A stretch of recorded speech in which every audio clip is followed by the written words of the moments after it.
יומן החדשות. מלחמה! ממש ברגעים אלו, ראש הממשלה פונה לאזרחי המדינה ומוסר ידיעות מדאיגות.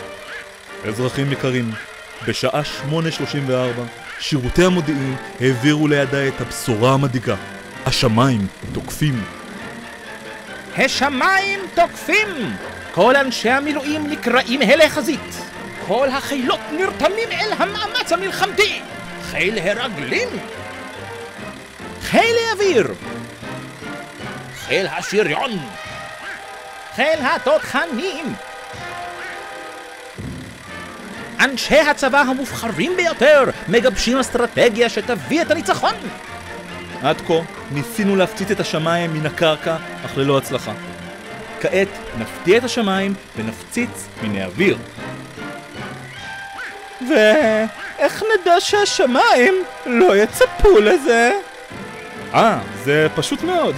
אנחנו נפציץ את השמיים בלילה. מבצע להפציץ מלמעלה יוצא לדרך. המתקפה גובה את חייהם של 12,000 אזרחים תמימים, ביניהם זקנות, יתומים וגורי דובי פנדה. אך מוכתרת כהצלחה כבירה. השמיים בוכים ונכנעים. ראש הממשלה מכריז על יום חג לאומי.